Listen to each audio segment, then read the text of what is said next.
Hello everybody, Justin from the Joker Poker YouTube channel, and in today's video, I'm doing the first hand breakdown video of the channel. This series of videos is going to look at a specific hand and a specific situation and break down each phase of the hand and how it can be played differently given certain circumstances. We're going pre-flop, on the flop, on the turn, on the river, all the options available to you if you are in this situation. And I'm going to be picking out hands from my sessions to go over. In today's video, we're going over how to play a premium hand from the small blind position.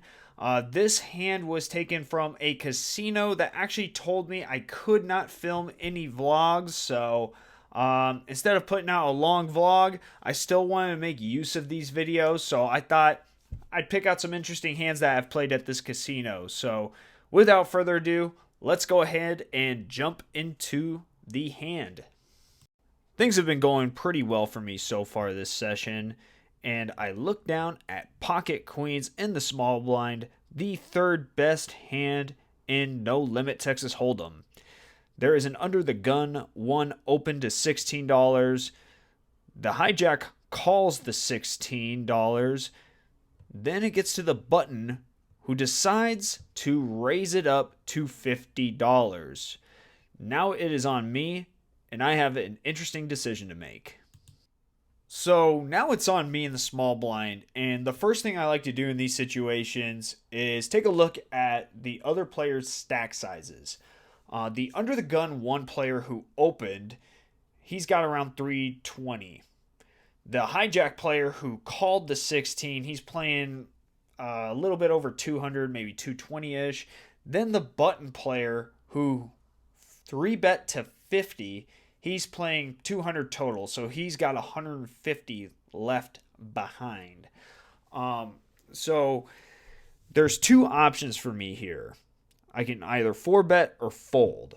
Calling in this situation is out of the question because I call, the under the gun one player can potentially call, then the hijacked player can potentially call, and now you're heading four ways, and you're in the worst post-flop position, so you're not going to know exactly where you're at. And then the variance kicks up to a whole nother level, right? So I want to get into a situation where I am heads up with the button player and get him pot committed, right? If I'm going to 4-bet.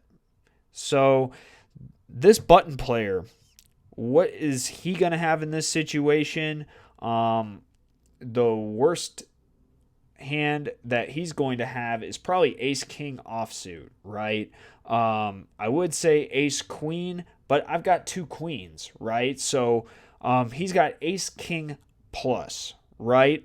So if I'm folding, right, I'm predicting in this scenario that the button player has kings or aces, right? If I am 4-betting here, I'm flipping against ace king, and then I am a big underdog to kings or aces. So I don't think either is necessarily wrong, right? Because you're going to put yourself through these situations a million times, right? But there's only one decision that's wrong in calling. So let's see what I do between 4-betting or folding. I decided to take the more aggressive approach in this hand and 4-bet up to 150. Now we just need a couple of folds so we can go to a runout against the button player. The under the gun one player folds. The hijack player folds. Now it is on the button player, who thinks about it for a good period of time, which is a good feeling for me because that means he doesn't have aces or kings, right? Otherwise, he wouldn't hesitate to shove the rest of his stack in there. He eventually does decide to go all in for $200.